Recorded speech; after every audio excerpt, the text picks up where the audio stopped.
नमस्कार दोस्तों, स्वागत है आपका हमारे चैनल माय गैलेक्सी टूर में। आज हम एक ऐसी किताब की यात्रा शुरू करने जा रहे हैं जिसने दुनिया भर में आज़ादी के अर्थ को नई गहराई दी है और जो आज भी हमारे सोचने और जीने के तरीके को चुनौती देती है। इस किताब का नाम है ऑन लिबर्टी, जिसे लिखा है जॉन स्टुअर्ट मिल ने। और इस पूरी ऑडियो यात्रा में हम समझेंगे कि असली स्वतंत्रता क्या होती है, समाज हमें कैसे नियंत्रित करता है और हम अपने विचारों और जीवन को किस तरह सच्चे अर्थों में मुक्त बना सकते हैं। इसलिए इस पूरी कहानी को अंत तक जरूर सुनिए, क्योंकि जैसे जैसे हम आगे बढ़ेंगे आपको अपने जीवन के कई सवालों के जवाब मिलते जाएंगे। दोस्तों, जॉन स्टुअर्ट मिल इस किताब की शुरुआत एक बहुत ही महत्वपूर्ण सवाल से करते हैं कि आखिर इंसान की स्वतंत्रता की सीमा क्या होनी चाहिए। क्या इंसान को पूरी आज़ादी मिलनी चाहिए या समाज को यह अधिकार है कि वो तय करे कि कोई व्यक्ति क्या करे और क्या ना करे। मिल बताते हैं कि इतिहास में हमेशा एक संघर्ष रहा है सत्ता और स्वतंत्रता के बीच। पहले के समय में राजा या शासक लोगों पर अत्याचार करते थे और लोगों की स्वतंत्रता को छीन लेते थे। इसलिए लोग चाहते थे कि उनकी शक्ति सीमित हो। लेकिन जैसे जैसे लोकतंत्र आया, लोगों को लगा कि अब तो हम खुद ही सरकार हैं, इसलिए अब स्वतंत्रता सुरक्षित है। लेकिन मिल कहते हैं कि ये सोच अधूरी है, क्योंकि अब खतरा किसी एक राजा से नहीं बल्कि पूरे समाज से है। अब समाज का दबाव पहले से कहीं ज्यादा शक्तिशाली हो गया है। लोग एक दूसरे पर अपनी सोच थोपते हैं और जो भी व्यक्ति अलग सोचता है उसे गलत या अजीब समझा जाता है। यही वो जगह है जहां से असली समस्या शुरू होती है। मिल कहते हैं कि असली खतरा ये नहीं है कि सरकार आपकी स्वतंत्रता छीन ले, बल्कि ये है कि समाज आपकी सोच को नियंत्रित करने लगे और आपको वही सोचने पर मजबूर कर दे जो बहुमत सोचता है। मिल इस बात पर जोर देते हैं कि हर व्यक्ति को अपने विचार रखने का पूरा अधिकार होना चाहिए, चाहे वो विचार गलत ही क्यों ना हो। क्योंकि अगर हम किसी विचार को दबा देते हैं तो हम ये मान लेते हैं कि हम पूरी तरह से सही हैं और हमें कभी गलती नहीं हो सकती। लेकिन इतिहास गवाह है कि कई बार जो विचार गलत माने गए वही बाद में सही साबित हुए।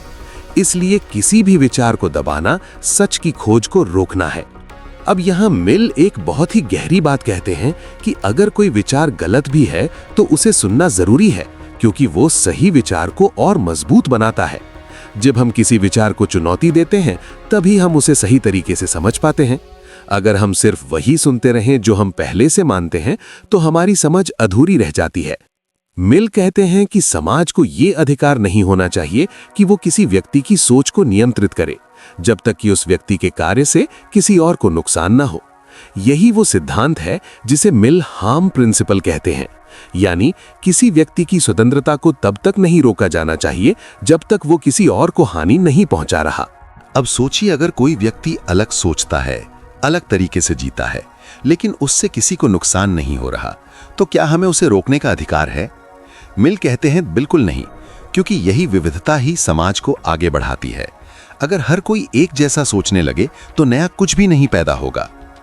मिल इस बात को और स्पष्ट करते हुए कहते हैं कि समाज अक्सर अपने नियम और परंपराओं को इतना मजबूत बना देता है कि लोग उनसे बाहर निकलने से डरते हैं। लोग सोचते हैं कि अगर वे अलग होंगे तो उन्हें स्वीकार नहीं किया जाएगा, इसलिए वे अपनी असली पहचान को दबा देते हैं। लेकिन यही सबसे बड़ा नुकसान है, क्योंकि इससे व्यक्ति अपनी क्षमता को कभी पूरी तरह विकसित नहीं कर पाता। मिल कहते हैं कि एक स्वस्थ समाज वही है जहां लोग अलग अलग तरीके से सोच सकें, जहां प्रयोग करने की स्वतंत्रता हो, जहां लोग अपने जीवन को अपने तरीके से जी सकें, क्योंकि यही वो चीज है जो इंसान को मशीन से अलग बनाती है। अगर हम सिर्फ समाज के नियमों का पालन करते रहें तो हम एक तरह से रोबोट बन जाते हैं। अब मिल एक और महत्वपूर्ण बात उठाते हैं कि क्या समाज को यह अधिकार है कि वो किसी व्यक्ति के व्यक्तिगत जीवन में हस्तक्षेप करे, जैसे कि वो क्या खाता है, कैसे जीता है या अपने समय का उपयोग कैसे करता है। मिल का जवाब है नहीं। जब तक कि वो व्यक्ति किसी और को नुकसान नहीं पहुंचा रहा तब तक ये उसका व्यक्तिगत मामला है। मिल कहते हैं कि हमें ये समझना होगा कि हर व्यक्ति अपने जीवन का सबसे अच्छा जज होता है, क्योंकि वो अपने अनुभव और अपनी परिस्थितियों को सबसे बेहतर जानता है। इसलिए उसे अपने फैसले खुद लेने का अधिकार होना चाहिए, भले ही वो गलत ही क्यों ना हो, क्योंकि गलतियों से ही सीख मिलती है। अब यहाँ मिल एक बहुत ही दिलचस्प उदाहरण देते हैं कि अगर किसी व्यक्ति को किसी चीज से नुकसान हो सकता है तो क्या हमें उसे रोकना चाहिए? मिल कहते हैं कि हम उसे चेतावनी दे सकते हैं, उसे समझा सकते हैं, लेकिन उसे जबरदस्ती रोकना उसकी स्वतंत्रता का उल्लंघन होगा, क्योंकि उसे अपने अनुभव से सीखने का अधिकार है। इस पूरी चर्चा के बीच मिल हमें एक बहुत ही गहरी समझ देते हैं कि स्वतंत्रता सिर्फ बाहरी नियंत्रण से मुक्ति नहीं है, बल्कि ये आंतरिक साहस भी है, खुद के लिए सोचने का, खुद के लिए खड़े होने का और अपने जीवन को अपने तरीके से जीने का। अब जैसे जैसे हम इस विचार को और गहराई में समझते हैं, मिल हमें ये दिखाते हैं कि समाज कैसे धीरे धीरे हमारी सोच को आकार देता है। बचपन से ही हमें सिखाया जाता है कि क्या सही है, क्या गलत है, क्या स्वीकार्य है और क्या नहीं, और धीरे धीरे हम बिना सोचे समझे उन नियमों को मानने लगते हैं। लेकिन मिल कहते हैं कि सच्ची स्वतंत्रता तब आती है जब हम इन सभी मान्यताओं को सवालों के कटघरे में खड़ा करते हैं, जब हम खुद सोचते हैं कि क्या ये सही है या सिर्फ इसलिए मान रहे हैं क्योंकि सभी मानते हैं। यही वो जगह है जहां से व्यक्ति का असली विकास शुरू होता है, जब वो भीड़ से अलग सोचने की हिम्मत करता है, जब वो अपनी आवाज को पहचानता है और उसे दबाने के बजाय उसे व्यक्त करता है। मिल हमें ये भी बताते हैं कि समाज अक्सर उन लोगों का विरोध करता है जो अलग सोचते हैं, क्योंकि वे लोगों के आरामदायक सोच के ढांचे को तोड़ देते हैं। लेकिन यही लोग समाज को आगे ले जाते हैं, क्योंकि वे नए विचार लाते हैं, नई दिशा देते हैं। अब सोचिए, अगर दुनिया में कोई भी व्यक्ति अलग सोचने की हिम्मत न करता तो क्या हम आज यहां तक पहुंच पाते? क्या विज्ञान का विकास होता? क्या नए आविष्कार होते? क्या समाज में बदलाव आता? शायद नहीं, क्योंकि हर बदलाव की शुरुआत किसी एक अलग सोच से होती है। मिल कहते हैं कि हमें ऐसे समाज की जरूरत है जहां लोग सिर्फ इसलिए चुप न रहें क्योंकि वे अलग हैं, बल्कि उन्हें प्रोत्साहित किया जाए कि वे अपने विचार रखें, चाहे वे कितने ही अलग क्यों न हो। इस पूरी चर्चा के बाद मिल हमें धीरे धीरे उस दिशा में ले जाते हैं जहां वे ये समझाने वाले हैं कि विचारों की स्वतंत्रता क्यों इतनी जरूरी है और कैसे किसी भी विचार को दबाना पूरे समाज के लिए नुकसानदायक हो सकता है।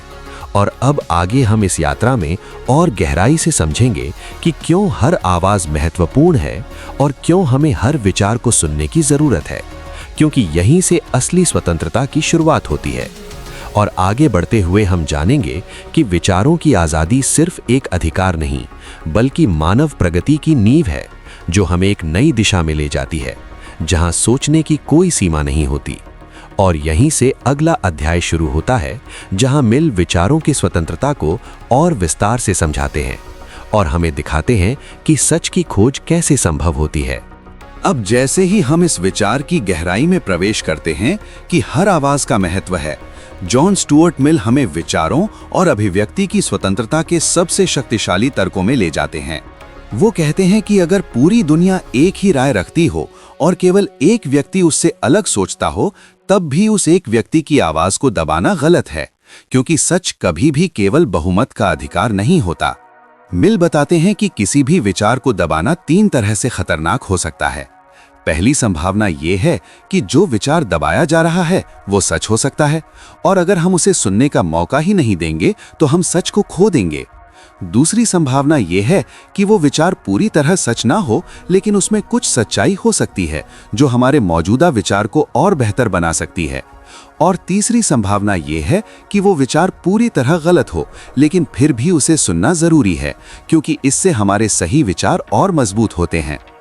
यहाँ मिल हमें ये समझाने की कोशिश करते हैं कि विचारों की टक्कर ही सच्चाई को जन्म देती है। अगर कोई विचार कभी चुनौती का सामना ही नहीं करता तो वो धीरे धीरे एक अंधविश्वास बन जाता है। लोग उसे बिना समझे मानने लगते हैं और वो विचार अपनी जीवंतता खो देता है। अब सोचिए, अगर किसी समाज में कोई भी व्यक्ति सवाल न पूछे, कोई भी व्यक्ति अलग राय न रखे, तो वहां क्या होगा? वहां केवल एक ही सोच होगी जो समय के साथ कठोर हो जाएगी और उसमें कोई विकास नहीं होगा। यही कारण है कि मिल कहते हैं कि असहमति समाज के लिए जरूरी है।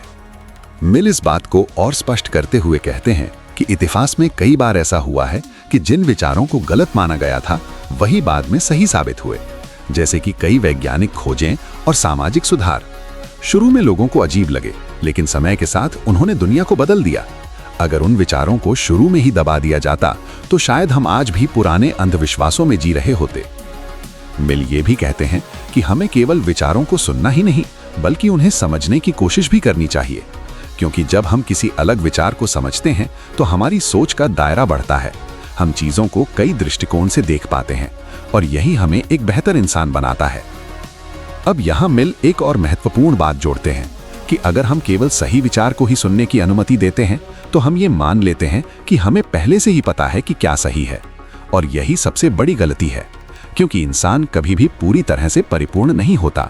हमारी समझ हमेशा सीमित होती है, इसलिए हमें हर नए विचार के लिए खुले रहना चाहिए। मिल कहते हैं कि सच्चाई कोई स्थिर चीज नहीं है, ये लगातार विकसित होती रहती है और इस विकास के लिए जरूरी है कि अलग अलग विचारों को जगह मिले। अगर हम इस प्रक्रिया को रोक देंगे तो हम खुद को अज्ञानता में कैद कर लेंगे। अब मिल एक बहुत ही रोचक उदाहरण देते हैं। वो कहते हैं कि अगर कोई व्यक्ति किसी सच्चाई को बिना समझे केवल इसलिए मानता है क्योंकि समाज उसे सही मानता है, तो वो सच्चाई उसके लिए सिर्फ एक नारा बन जाती है, उसमें कोई गहराई नहीं होती। लेकिन जब वो उसी सच्चाई को सवालों के जरिए समझता है, तब वो उसके जीवन का हिस्सा बन जाती है।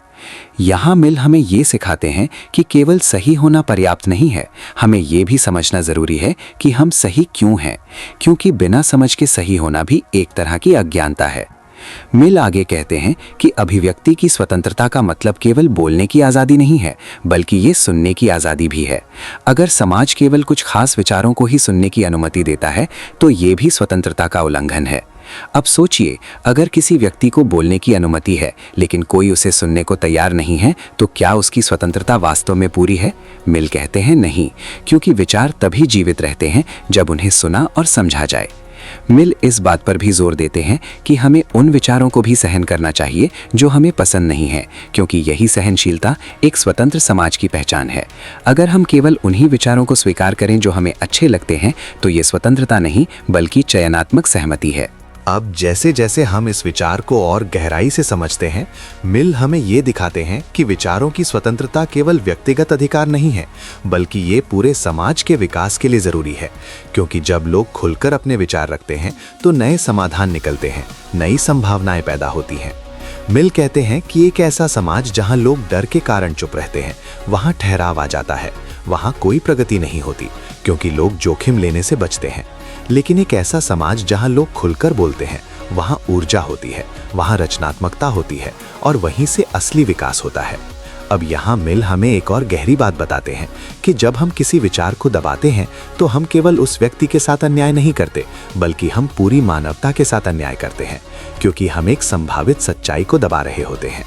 ये विचार हमें ये सोचने पर मजबूर करता है कि हमारी जिम्मेदारी केवल अपनी स्वतंत्रता की रक्षा करना नहीं है, बल्कि दूसरों की स्वतंत्रता का भी सम्मान करना है। क्योंकि हर व्यक्ति के पास कुछ ऐसा हो सकता है जो हमारे लिए नया हो, जो हमें कुछ सिखा सके। मिल कहते हैं कि हमें एक ऐसे वातावरण की जरूरत है जहां लोग बिना डर के अपने विचार व्यक्त कर सके, जहां असहमति को दुश्मनी ना समझा जाए बल्कि उसे सीखने का अवसर माना जाए। अब जैसे जैसे हम इस विचार को आगे बढ़ाते हैं, मिल हमें ये समझाने की ओर ले जाते हैं कि केवल विचारों की स्वतंत्रता ही पर्याप्त नहीं है, बल्कि व्यक्ति को अपने जीवन के चुनाव करने की स्वतंत्रता भी होनी चाहिए, क्योंकि विचार और कार्य दोनों मिलकर ही एक पूर्ण स्वतंत्रता का निर्माण करते हैं। और यहीं से मिल हमें अगले महत्वपूर्ण हिस्से की ओर ले जाते हैं, जहां वे व्यक्तिगत स्वतंत्रता और जीवन शैली के चुनाव की बात करते हैं कि कैसे हर व्यक्ति को अपने तरीके से जीने का अधिकार होना चाहिए और क्यों समाज को इसमें हस्तक्षेप नहीं करना चाहिए। और आगे हम इस यात्रा में समझेंगे कि इंडिविजुअलिटी यानी व्यक्तित्व की स्वतंत्रता क्यों इतनी जरूरी है और कैसे ये मानव विकास का आधार बनती है, जहां हर व्यक्ति अपनी अनोखी पहचान के साथ जीवन जी सके। और यहीं से विचारों की स्वतंत्रता से आगे बढ़कर जीवन की स्वतंत्रता की कहानी शुरू होती है। अब जैसे ही हम विचारों की स्वतंत्रता से आगे बढ़ते हैं, जॉन स्टुअर्ट मिल हमें एक और गहरे और व्यक्तिगत क्षेत्र में ले जाते हैं, जहां बात केवल सोचने और बोलने की नहीं बल्कि जीने के तरीके की होती है। मिल कहते हैं कि अगर किसी व्यक्ति को सोचने और बोलने की आज़ादी है, लेकिन उसे अपने जीवन को अपने तरीके से जीने की अनुमति नहीं है, तो उसकी स्वतंत्रता अधूरी है, क्योंकि असली स्वतंत्रता तब पूरी होती है जब इंसान अपने विचारों के अनुसार जीवन जी सके। मिल इस हिस्से में इंडिविजुअलिटी यानी व्यक्तित्व की स्वतंत्रता पर जोर देते हैं। वो कहते हैं कि हर इंसान अलग है, उसकी सोच अलग है, उसकी इच्छाएं अलग हैं और उसकी जीवन की दिशा भी अलग हो सकती है। इसलिए ये जरूरी है कि हर व्यक्ति को अपने तरीके से जीने का अधिकार मिले, चाहे वो तरीका समाज के सामान्य नियमों से अलग ही क्यों ना हो। अब यहाँ मिल एक बहुत ही महत्वपूर्ण बात कहते हैं कि समाज अक्सर कन्फॉर्मिटी यानी एक जैसे बनने का दबाव डालता है। लोग चाहते हैं कि हर कोई एक जैसा सोचे, एक जैसा व्यवहार करे और एक ही रास्ते पर चले, क्योंकि इससे उन्हें सुरक्षा और स्थिरता महसूस होती है। लेकिन यही दबाव इंडिविजुअलिटी को खत्म कर देता है। मिल कहते हैं कि जब लोग केवल इसलिए कुछ करते हैं क्योंकि समाज उनसे यही उम्मीद करता है, तो वे अपने असली स्वभाव को खो देते हैं। वे अपनी मौलिकता को दबा देते हैं और धीरे धीरे वे केवल समाज के बनाए हुए ढांचे का हिस्सा बन जाते हैं। अब सोचिए, अगर हर व्यक्ति एक जैसा सोचने लगे, एक जैसा जीने लगे, तो क्या होगा? वहां कोई विविधता नहीं होगी, कोई नया विचार नहीं होगा, कोई नई दिशा नहीं होगी। और यही स्थिति समाज को स्थिर बना देती है, जहां कोई प्रगति नहीं होती। मिल इस बात को और गहराई से समझाते हुए कहते हैं कि इंडिविजुअलिटी केवल व्यक्तिगत खुशी के लिए ही जरूरी नहीं है, बल्कि ये पूरे समाज के लिए फायदेमंद है। क्योंकि जब लोग अपने तरीके से जीते हैं तो वे नए रास्ते खोजते हैं, नए प्रयोग करते हैं और यही प्रयोग समाज को आगे बढ़ाते हैं। मिल कहते हैं कि जो लोग अलग सोचते हैं, अलग जीते हैं, वही समाज में बदलाव लाते हैं, क्योंकि वे परंपराओं को चुनौती देते हैं और नए विचारों को जन्म देते हैं। अगर ऐसे लोगों को रोका जाएगा तो समाज ठहर जाएगा। अब यहाँ मिल एक और महत्वपूर्ण पहलू उठाते हैं।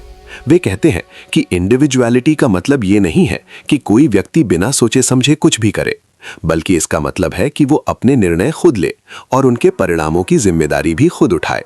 मिल कहते हैं कि जब व्यक्ति अपने फैसले खुद लेता है तो वो उनसे सीखता है, वो अनुभव प्राप्त करता है और यही अनुभव उसे मजबूत बनाते हैं।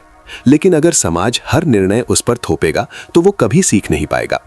अब मिल इस बात पर भी जोर देते हैं कि समाज को ये अधिकार नहीं होना चाहिए कि वो किसी व्यक्ति के जीवन शैली को केवल इसलिए नियंत्रित करे क्योंकि वो अलग है। जब तक कि वो किसी और को नुकसान नहीं पहुंचा रहा, तब तक उसे अपनी जिंदगी अपने तरीके से जीने का पूरा अधिकार है। मिल कहते हैं कि हमें ये समझना होगा कि डाइवर्सिटी यानी विविधता ही जीवन की असली खूबसूरती है। हर व्यक्ति की अलग पहचान ही समाज को जीवंत बनाती है। अगर हम इस विविधता को खत्म कर देंगे तो हम एक नीरस और स्थिर समाज में बदल जाएंगे। अब यहाँ मिल एक बहुत ही गहरी बात कहते हैं कि इंडिविजुअलिटी एक पौधे की तरह होती है, जिसे बढ़ने के लिए स्वतंत्रता की जरूरत होती है। अगर हम उसे सीमित कर देंगे तो वो कभी पूरी तरह विकसित नहीं हो पाएगी। मिल इस बात को समझाने के लिए ये भी कहते हैं कि जिन समाजों में इंडिविजुअलिटी को प्रोत्साहित किया जाता है, वहाँ अधिक रचनात्मकता होती है, वहाँ अधिक नवाचार होता है और वहाँ लोग अधिक खुश होते हैं, क्योंकि वे अपने असली स्वभाव के अनुसार जीवन जीते हैं। अब जैसे जैसे हम इस विचार को आगे बढ़ाते हैं, मिल हमें ये भी बताते हैं कि इंडिविजुअलिटी का मतलब केवल अलग होना नहीं है, बल्कि ये अपने जीवन को समझदारी से जीना है, अपने अंदर की आवाज़ को सुनना है और अपने मूल्यों के अनुसार निर्णय लेना है। मिल कहते हैं कि जब व्यक्ति अपने अंदर की आवाज़ को दबा देता है और केवल समाज के अनुसार जीता है, तो वो धीरे धीरे अपनी पहचान खो देता है और यही उसकी सबसे बड़ी हार होती है। अब यहाँ एक और महत्वपूर्ण बात सामने आती है कि क्या हर व्यक्ति को पूरी स्वतंत्रता देनी चाहिए? क्या इससे समाज में अराजकता नहीं फैल जाएगी? मिल इस सवाल का जवाब देते हुए कहते हैं कि स्वतंत्रता और जिम्मेदारी साथ साथ चलते हैं। जब तक व्यक्ति अपने कार्यों से दूसरों को नुकसान नहीं पहुंचा रहा, तब तक उसे स्वतंत्र होना चाहिए। लेकिन जैसे ही उसका व्यवहार दूसरों को प्रभावित करता है, वहां समाज को हस्तक्षेप करने का अधिकार मिल जाता है। यही वो संतुलन है जिसे मिल समझाने की कोशिश करते हैं कि एक तरफ व्यक्ति की स्वतंत्रता होनी चाहिए और दूसरी तरफ समाज की सुरक्षा भी सुनिश्चित होनी चाहिए। अब मिल हमें ये सोचने पर मजबूर करते हैं कि क्या हम वास्तव में स्वतंत्र हैं या हम केवल समाज के नियमों का पालन कर रहे हैं? क्या हम अपने निर्णय खुद लेते हैं या हम केवल वही करते हैं जो हमें सिखाया गया है? ये सवाल हमें अंदर तक झकझोर देता है, क्योंकि अक्सर हम सोचते हैं कि हम स्वतंत्र हैं, लेकिन वास्तव में हम कई अदृश्य बंधनों में बंधे होते हैं जो समाज ने हमारे ऊपर लगाए होते हैं। मिल कहते हैं कि सच्ची स्वतंत्रता तब आती है जब हम इन बंधनों को पहचानते हैं और उन्हें तोड़ने की हिम्मत करते हैं, जब हम अपने जीवन को अपने तरीके से जीने का साहस रखते हैं। अब जैसे जैसे ये विचार और स्पष्ट होता है, मिल हमें अगले महत्वपूर्ण पहलू की ओर ले जाते हैं, जहां वे ये समझाते हैं कि समाज कब और कैसे किसी व्यक्ति के जीवन में हस्तक्षेप कर सकता है और कब उसे पीछे हट जाना चाहिए, क्योंकि हर स्थिति में स्वतंत्रता और नियंत्रण का संतुलन बनाए रखना जरूरी है। और आगे हम इस यात्रा में समझेंगे कि अथॉरिटी यानी अधिकार और इंडिविजुअल फ्रीडम यानी व्यक्तिगत स्वतंत्रता के बीच सही संतुलन कैसे बनाया जा सकता है और क्यों ये संतुलन एक स्वस्थ समाज के लिए आवश्यक है, जहां व्यक्ति भी विकसित हो और समाज भी सुरक्षित रहे। और यहीं से अगला विचार शुरू होता है, जहां मिल समाज की सीमाओं और उसके अधिकारों की गहराई से पड़ताल करते हैं। अब जैसे ही हम इंडिविजुअलिटी और व्यक्तिगत स्वतंत्रता की इस गहराई को समझ लेते हैं, जॉन स्टुअर्ट मिल हमें एक और महत्वपूर्ण मोड़ पर ले जाते हैं, जहां सवाल ये उठता है कि आखिर समाज को कब किसी व्यक्ति के जीवन में हस्तक्षेप करने का अधिकार होना चाहिए और कब उसे पीछे हट जाना चाहिए। क्योंकि अगर पूरी तरह से स्वतंत्रता दे दी जाए तो अराजकता का डर है, और अगर बहुत ज्यादा नियंत्रण हो तो स्वतंत्रता खत्म हो जाती है। मिल इसी संतुलन को समझाने के लिए अपने सबसे प्रसिद्ध सिद्धांत को स्पष्ट रूप से सामने रखते हैं, जिसे हम हार्म प्रिंसिपल के नाम से जानते हैं। वो कहते हैं कि किसी भी व्यक्ति की स्वतंत्रता को सीमित करने का एकमात्र उचित कारण ये है कि उसके कार्य से किसी दूसरे व्यक्ति को नुकसान पहुंच रहा हो। अगर कोई व्यक्ति केवल खुद को नुकसान पहुंचा रहा है तो समाज को उसे रोकने का अधिकार नहीं है। अब ये विचार सुनने में सरल लगता है, लेकिन इसकी गहराई बहुत बड़ी है। मिल कहते हैं कि हमें ये फर्क समझना होगा कि कौन सा कार्य केवल व्यक्ति को प्रभावित करता है और कौन सा कार्य दूसरों को प्रभावित करता है, क्योंकि यही फर्क तय करता है कि समाज को हस्तक्षेप करना चाहिए या नहीं। मिल बताते हैं कि कई बार समाज नैतिकता के नाम पर लोगों के व्यक्तिगत जीवन में हस्तक्षेप करता है। लोग कहते हैं कि ये सही नहीं है, ये गलत है और इसीलिए इसे रोका जाना चाहिए। लेकिन मिल कहते हैं कि केवल नैतिक असहमति के आधार पर किसी की स्वतंत्रता को सीमित करना उचित नहीं है, जब तक कि उसका कार्य किसी और को वास्तविक नुकसान नहीं पहुंचा रहा। अब सोचिए, अगर कोई व्यक्ति ऐसा जीवन जीता है जो समाज के मानकों से अलग है, लेकिन उससे किसी को नुकसान नहीं हो रहा, तो क्या हमें उसे रोकने का अधिकार है? मिल का स्पष्ट उत्तर है नहीं, क्योंकि ये उसका व्यक्तिगत क्षेत्र है और वहां समाज को दखल नहीं देना चाहिए। मिल इस बात को और स्पष्ट करते हुए कहते हैं कि हमें सेल्फ रिगार्डिंग एक्शंस और अदर रिगार्डिंग एक्शंस के बीच अंतर करना होगा, यानी ऐसे कार्य जो केवल व्यक्ति को प्रभावित करते हैं और ऐसे कार्य जो दूसरों को प्रभावित करते हैं। सेल्फ रिगार्डिंग एक्शंस में व्यक्ति को पूरी स्वतंत्रता होनी चाहिए, चाहे वो निर्णय सही हो या गलत, क्योंकि ये उसका जीवन है और उसे अपने अनुभवों से सीखने का अधिकार है। लेकिन अदर रिगार्डिंग एक्शंस में, जहां दूसरों को नुकसान हो सकता है, वहां समाज को हस्तक्षेप करने का अधिकार है। अब यहां मिल एक बहुत ही महत्वपूर्ण चेतावनी देते हैं कि समाज को यह अधिकार बहुत सावधानी से इस्तेमाल करना चाहिए, क्योंकि अगर समाज हर छोटी बात में हस्तक्षेप करने लगेगा तो धीरे धीरे व्यक्तिगत स्वतंत्रता खत्म हो जाएगी। मिल कहते हैं कि लोगों को गलतियां करने की भी स्वतंत्रता होनी चाहिए, क्योंकि गलतियां ही सीखने का सबसे बड़ा माध्यम है। अगर हम लोगों को हर गलत निर्णय से बचाने की कोशिश करेंगे तो हम उनकी सीखने की प्रक्रिया को रोक देंगे। अब यहाँ एक दिलचस्प सवाल आता है कि अगर कोई व्यक्ति अपने ही नुकसान की ओर जा रहा है तो क्या हमें उसे रोकना चाहिए? मिल कहते हैं कि हम उसे सलाह दे सकते हैं, उसे चेतावनी दे सकते हैं, लेकिन उसे जबरदस्ती रोकना उसकी स्वतंत्रता का उल्लंघन होगा। मिल कहते हैं कि ये मान लेना कि हम दूसरों के लिए बेहतर जानते हैं कि उनके लिए क्या सही है, ये एक तरह का अहंकार है, क्योंकि हर व्यक्ति की परिस्थितियां अलग होती हैं और वही अपने जीवन का सबसे अच्छा निर्णायक होता है। अब जैसे जैसे हम इस विचार को और गहराई से समझते हैं, मिल हमें ये दिखाते हैं कि समाज अक्सर अपने नियमों को इतना कठोर बना देता है कि लोग अपनी स्वतंत्रता खो देते हैं। लोग डर के कारण अपने असली विचार और इच्छाओं को दबा देते हैं, क्योंकि उन्हें लगता है कि अगर वे अलग होंगे तो उन्हें सजा मिलेगी या उन्हें समाज से बाहर कर दिया जाएगा। मिल कहते हैं कि ये डर ही सबसे बड़ा दुश्मन है स्वतंत्रता का, क्योंकि ये लोगों को अंदर से कमजोर बना देता है। वे अपनी आवाज खो देते हैं और केवल भीड़ का हिस्सा बन जाते हैं। अब यहाँ मिल हमें ये भी समझाते हैं कि कानून और सामाजिक दबाव दोनों अलग चीजें हैं। कानून द्वारा लगाया गया नियंत्रण स्पष्ट होता है, लेकिन सामाजिक दबाव अधिक खतरनाक होता है, क्योंकि ये अदृश्य होता है। ये धीरे धीरे लोगों की सोच को प्रभावित करता है और उन्हें ये महसूस भी नहीं होता कि वे अपनी स्वतंत्रता खो रहे हैं। मिल कहते हैं कि हमें केवल सरकार के अत्याचार से ही नहीं, बल्कि समाज के अत्याचार से भी सावधान रहना चाहिए, क्योंकि दोनों ही हमारी स्वतंत्रता को सीमित कर सकते हैं। अब इस पूरे विचार के बीच मिल हमें ये समझाने की कोशिश करते हैं कि एक स्वस्थ समाज वही है जहां व्यक्ति को अपने जीवन के फैसले खुद लेने की स्वतंत्रता हो और समाज केवल तब हस्तक्षेप करे जब किसी के कार्य से दूसरों को वास्तविक नुकसान हो रहा हो।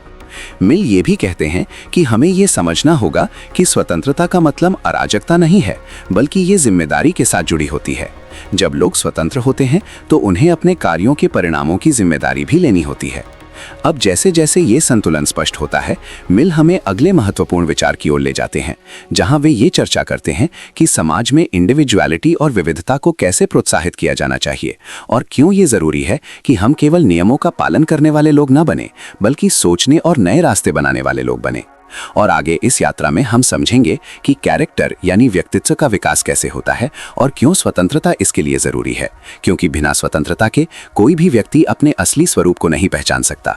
और यहीं से अगला विचार शुरू होता है, जहां मिल मानव विकास और इंडिविजुअलिटी के महत्व को और गहराई से उजागर करते हैं और हमें ये दिखाते हैं कि एक सच्चा स्वतंत्र समाज कैसा होता है, जहां हर व्यक्ति अपने पूरे सामर्थ्य के साथ जी सके। अब जैसे ही हम ये समझ लेते हैं कि समाज को कब हस्तक्षेप करना चाहिए और कब नहीं, जॉन स्टुअर्ट मिल हमें एक और गहरे और मानवीय पहलू की ओर ले जाते हैं, जहां बात केवल स्वतंत्रता और नियंत्रण की नहीं, बल्कि व्यक्ति के चरित्र यानी कैरेक्टर के विकास की होती है। मिल कहते हैं कि किसी भी समाज की असली ताकत उसके लोगों के चरित्र में होती है, और ये चरित्र तभी विकसित होता है जब व्यक्ति को स्वतंत्रता मिलती है अपने निर्णय लेने की, अपने अनुभव बनाने की और अपनी गलतियों से सीखने की। मिल इस हिस्से में ये समझाने की कोशिश करते हैं कि इंडिविजुअलिटी केवल अलग दिखने की बात नहीं है, बल्कि ये अपने अंदर की क्षमता को पहचानने और उसे विकसित करने की प्रक्रिया है। जब व्यक्ति को स्वतंत्रता मिलती है, तब वो अपने अंदर छुपी संभावनाओं को खोज पाता है। वो अपने जीवन के साथ प्रयोग करता है और यही प्रयोग उसे मजबूत और परिपक्व बनाते हैं। अब यहाँ मिल एक बहुत ही महत्वपूर्ण अंतर बताते हैं। वो कहते हैं कि जो व्यक्ति केवल परंपराओं का पालन करता है और जो व्यक्ति सोच समझकर निर्णय लेता है, इन दोनों में बहुत बड़ा फर्क होता है। पहला व्यक्ति केवल एक अनुकरण करने वाला होता है, जबकि दूसरा व्यक्ति एक सृजन करने वाला होता है। और समाज को आगे बढ़ाने के लिए हमें ऐसे लोगों की जरूरत होती है जो सृजन कर सकें। मिल कहते हैं कि जब लोग केवल इसलिए कुछ करते हैं क्योंकि ये हमेशा से होता आया है, तो वे अपने जीवन को समझने की कोशिश नहीं करते। वे केवल एक पैटर्न को दोहराते हैं। लेकिन जब वे खुद निर्णय लेते हैं, तब वे अपने जीवन के अर्थ को समझते हैं, और यही समझ उन्हें एक बेहतर इंसान बनाती है। अब सोचिए, अगर किसी व्यक्ति को हर कदम पर बताया जाए कि उसे क्या करना है, कैसे जीना है, तो वो कभी भी अपने अंदर की शक्ति को पहचान नहीं पाएगा। वो हमेशा दूसरों पर निर्भर रहेगा और उसका विकास रुक जाएगा।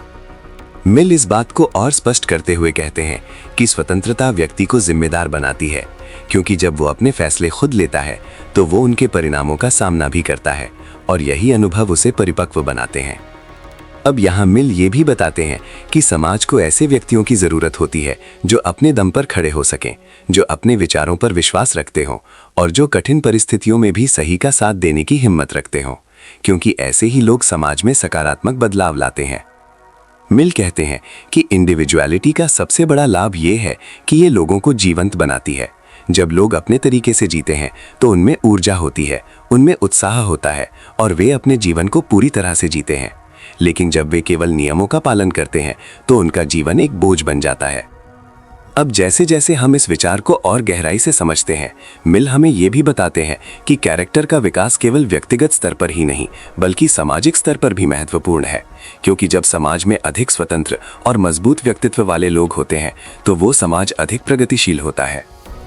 मिल कहते हैं कि हमें ऐसे समाज की जरूरत है जहां लोगों को केवल सुरक्षित रहने के लिए नहीं, बल्कि विकसित होने के लिए भी अवसर मिले, जहां उन्हें अपनी सीमाओं को पार करने की स्वतंत्रता हो और जहां उन्हें अपनी क्षमता को पूरी तरह से उपयोग करने का मौका मिले। अब यहाँ मिल एक और महत्वपूर्ण बात कहते हैं कि कई बार लोग स्वतंत्रता से डरते हैं क्योंकि इसके साथ जिम्मेदारी भी आती है। वे चाहते हैं कि कोई और उनके लिए निर्णय ले ताकि उन्हें अपने फैसलों के परिणामों का सामना न करना पड़े, लेकिन ये सोच व्यक्ति को कमजोर बनाती है।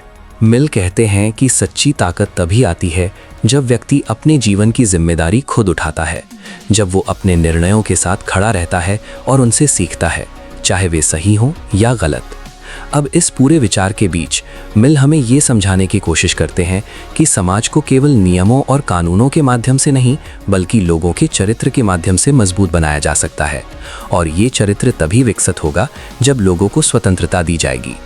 मिल ये भी कहते हैं कि हमें केवल औसत बनने की कोशिश नहीं करनी चाहिए, बल्कि हमें अपनी पूरी क्षमता तक पहुंचने की कोशिश करनी चाहिए, और ये तभी संभव है जब हम अपने जीवन को अपने तरीके से जीने का साहस रखें।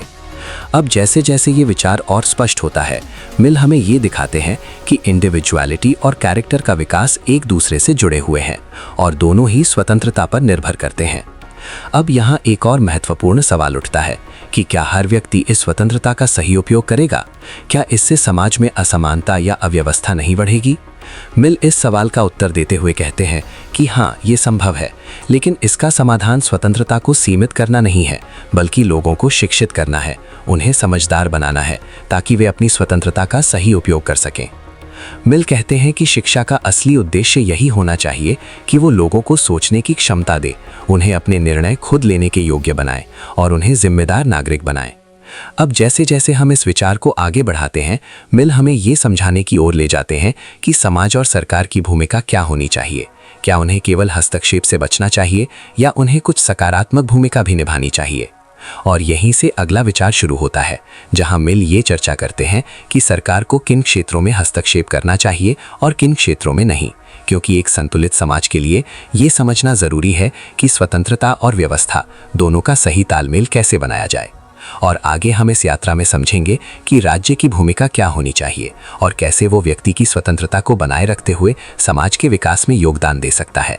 अब जैसे ही हम इस गहराई तक पहुंचते हैं जहां इंडिविजुअलिटी और कैरेक्टर के विकास का महत्व स्पष्ट हो चुका है, जॉन स्टुअर्ट मिल हमें अंतिम और अत्यंत व्यावहारिक प्रश्न की ओर ले जाते हैं कि आखिर सरकार और समाज की सही भूमिका क्या होनी चाहिए।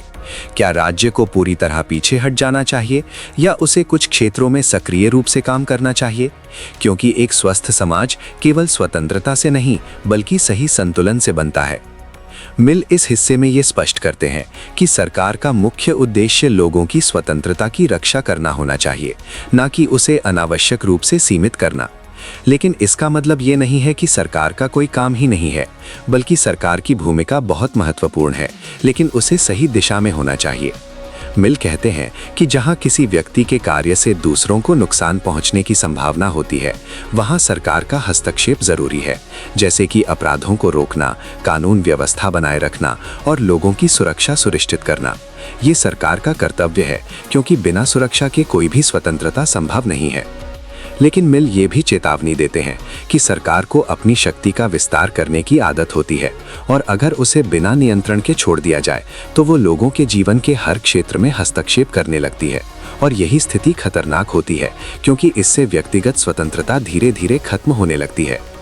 अब यहाँ मिल एक बहुत ही महत्वपूर्ण सिद्धांत बताते हैं कि सरकार को केवल वही काम करने चाहिए जो व्यक्ति खुद नहीं कर सकता या जो सामूहिक रूप से करना ज्यादा प्रभावी होता है, जैसे कि सार्वजनिक व्यवस्था, शिक्षा के कुछ पहलू और बुनियादी ढांचे का निर्माण।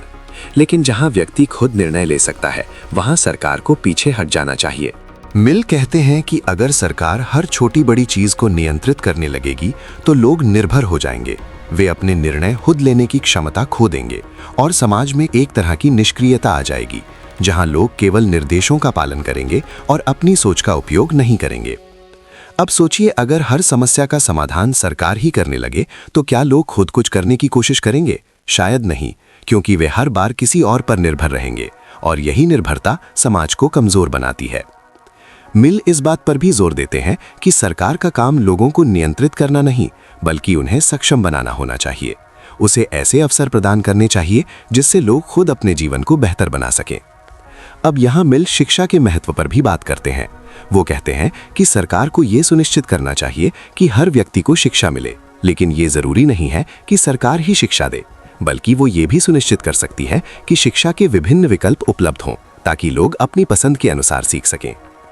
मिल कहते हैं कि विविधता केवल विचारों और जीवन शैली में ही नहीं, बल्कि संस्थाओं में भी होनी चाहिए, क्योंकि जब अलग अलग तरीके होते हैं तो लोग बेहतर विकल्प चुन सकते हैं और इससे समाज में सुधार होता है। अब जैसे जैसे हम इस विचार को और गहराई से समझते हैं, मिल हमें ये भी बताते हैं कि सरकार को लोगों के जीवन में केवल आवश्यक हस्तक्षेप करना चाहिए, न कि हर चीज में अपनी उपस्थिति दिखानी चाहिए, क्योंकि ज्यादा नियंत्रण लोगों की स्वतंत्रता को सीमित करता है और उनकी रचनात्मकता को भी दबा देता है। मिल कहते हैं कि एक आदर्श सरकार वही है जो कम से कम हस्तक्षेप करे, लेकिन जहां जरूरी हो वहां पूरी जिम्मेदारी के साथ काम करे। अब यहाँ एक और महत्वपूर्ण पहलू सामने आता है कि क्या बहुमत का निर्णय हमेशा सही होता है? मिल इस पर भी सवाल उठाते हैं। वो कहते हैं कि लोकतंत्र में ये खतरा होता है कि बहुमत अपनी शक्ति का दुरुपयोग कर सकता है और अल्पसंख्यक की स्वतंत्रता को दबा सकता है। मिल कहते हैं कि इसलिए हमें केवल सरकार की शक्ति को ही नहीं, बल्कि समाज की शक्ति को भी सीमित करना होगा, ताकि हर व्यक्ति की स्वतंत्रता सुरक्षित रह सके, चाहे वो बहुमत में हो या अल्पसंख्यक में। अब इस पूरे विचार के बीच मिल हमें ये समझाने की कोशिश करते हैं कि स्वतंत्रता और शासन के बीच संतुलन बनाए रखना ही एक स्वस्थ समाज की पहचान है, जहां लोग सुरक्षित भी हों और स्वतंत्र भी। मिल ये भी कहते हैं कि हमें ऐसे संस्थानों की जरूरत है जो इस संतुलन को बनाए रखें, जो लोगों के अधिकारों की रक्षा करें और जो ये सुनिश्चित करें कि कोई भी शक्ति इतनी बड़ी ना हो जाए कि वो दूसरों की स्वतंत्रता को खत्म कर दे। अब जैसे जैसे ये विचार और स्पष्ट होता है, मिल हमें इस यात्रा के अंतिम चरण की ओर ले जाते हैं, जहां वे पूरे सिद्धांत को एक साथ जोड़ते हैं और हमें ये दिखाते हैं कि एक आदर्श समाज कैसा होना चाहिए, जहां स्वतंत्रता, इंडिविजुअलिटी और जिम्मेदारी तीनों का संतुलन हो। और आगे हम इस अंतिम चरण में समझेंगे कि मिल के अनुसार सच्ची स्वतंत्रता का अर्थ क्या है और कैसे हम अपने जीवन में इन सिद्धांतों को लागू कर सकते हैं, ताकि हम केवल स्वतंत्र ना रहें बल्कि एक बेहतर और जागरूक समाज का निर्माण भी कर सकें, जहां हर व्यक्ति को अपने पूरे सामर्थ्य के साथ जीने का अवसर मिले। और यहीं से ये विचार अपनी पूर्णता की ओर बढ़ता है, जहां स्वतंत्रता केवल एक अधिकार नहीं बल्कि एक जिम्मेदारी भी बन जाती है, जो हमें एक उच्चतर स्तर की मानवता की ओर ले जाती है। अब जैसे ही हम इस पूरी यात्रा के अंतिम पड़ाव पर पहुंचते हैं, जॉन स्टुअर्ट मिल हमें उनके पूरे दर्शन का सार समझाने की ओर ले जाते हैं, जहां स्वतंत्रता केवल एक सिद्धांत नहीं बल्कि जीवन जीने का एक तरीका बन जाती है। मिल कहते हैं कि सच्ची स्वतंत्रता का अर्थ केवल ये नहीं है कि हमें कोई रोक न सके, बल्कि ये है कि हम अपने जीवन को समझदारी के साथ अपने मूल्यों के अनुसार जी सकें और अपने निर्णयों की जिम्मेदारी खुद ले सकें। मिल इस अंतिम हिस्से में ये स्पष्ट करते हैं कि स्वतंत्रता और जिम्मेदारी एक दूसरे से अलग नहीं है, बल्कि दोनों एक ही सिक्के के दो पहलू हैं। अगर हमें स्वतंत्रता चाहिए तो हमें उसके साथ आने वाली जिम्मेदारियों को भी स्वीकार करना होगा, क्योंकि बिना जिम्मेदारी के स्वतंत्रता अराजकता में बदल सकती है। मिल कहते हैं कि एक आदर्श समाज वो होता है जहां लोग केवल अपने अधिकारों की बात नहीं करते बल्कि अपने कर्तव्यों को भी समझते हैं, जहां हर व्यक्ति ये जानता है कि उसकी स्वतंत्रता वहीं तक सीमित है जहां से किसी दूसरे की स्वतंत्रता शुरू होती है। अब यहाँ मिल हमें ये भी समझाते हैं कि स्वतंत्रता का असली मूल्य तब समझ में आता है जब हम उसे खो देते हैं। इसीलिए हमें हमेशा सतर्क रहना चाहिए कि कोई भी शक्ति, चाहे वो सरकार हो या समाज, हमारी स्वतंत्रता को धीरे धीरे सीमित ना कर दे। मिल कहते हैं कि हमें केवल बाहरी नियंत्रण से ही नहीं बल्कि अपने अंदर के डर और असुरक्षा से भी मुक्त होना होगा, क्योंकि कई बार हम खुद ही अपनी स्वतंत्रता को सीमित कर लेते हैं। हम डर के कारण अपनी आवाज़ दबा देते हैं, हम भीड़ के साथ चलने लगते हैं और अपने असली विचारों को छुपा लेते हैं। लेकिन सच्ची स्वतंत्रता तब आती है जब हम अपने अंदर की आवाज़ को पहचानते हैं और उसे व्यक्त करने का साहस रखते हैं, जब हम अपने जीवन के फैसले खुद लेते हैं और उनके परिणामों को स्वीकार करते हैं। मिल हमें ये भी बताते हैं कि एक स्वतंत्र समाज केवल कानूनों से नहीं बनता बल्कि लोगों की सोच से बनता है। अगर लोग सहनशील हैं, अगर वे दूसरों के विचारों का सम्मान करते हैं, अगर वे असहमति को स्वीकार करते हैं, तभी एक सच्चा स्वतंत्र समाज संभव है। अब सोचिए, अगर हर व्यक्ति केवल अपने ही विचार को सही मानने लगे और दूसरों की बात सुनने से इनकार कर दे तो क्या होगा? वहाँ संघर्ष होगा, वहाँ विभाजन होगा और वहाँ विकास रुक जाएगा। इसलिए मिल कहते हैं कि हमें ओपननेस यानी खुलेपन की जरूरत है। हमें ये स्वीकार करना होगा कि हम हमेशा सही नहीं होते और हमें दूसरों से सीखने के लिए तैयार रहना चाहिए। अब इस पूरी यात्रा के बाद मिल हमें ये समझाने की कोशिश करते हैं कि स्वतंत्रता कोई स्थिर स्थिति नहीं है, बल्कि ये एक निरंतर प्रक्रिया है जिसे बनाए रखने के लिए हमें लगातार प्रयास करना पड़ता है। हमें अपने अधिकारों के प्रति जागरूक रहना होता है, हमें अन्याय के खिलाफ आवाज उठानी होती है और हमें ये सुनिश्चित करना होता है कि हर व्यक्ति को समान अवसर मिले। मिल कहते हैं कि जब हम ये सब करते हैं तभी हम एक ऐसे समाज का निर्माण कर सकते हैं जहां हर व्यक्ति अपने पूरे सामर्थ्य के साथ जी सके, जहां कोई भी अपनी पहचान खोने के लिए मजबूर ना हो और जहां हर आवाज को महत्व दिया जाए। अब जैसे जैसे ये विचार हमारे अंदर बैठता है, हमें ये एहसास होता है कि स्वतंत्रता केवल एक दार्शनिक विचार नहीं है, बल्कि ये हमारे रोजमर्रा के जीवन का हिस्सा है। ये हमारे हर निर्णय में दिखाई देती है, ये हमारे हर संबंध में झलकती है और ये हमारे हर कदम को प्रभावित करती है। मिल हमें ये भी याद दिलाते हैं कि अगर हम चाहते हैं कि समाज हमें स्वतंत्रता दे, तो हमें भी दूसरों की स्वतंत्रता का सम्मान करना होगा, क्योंकि यही संतुलन ही एक स्वस्थ और प्रगतिशील समाज की नींव है।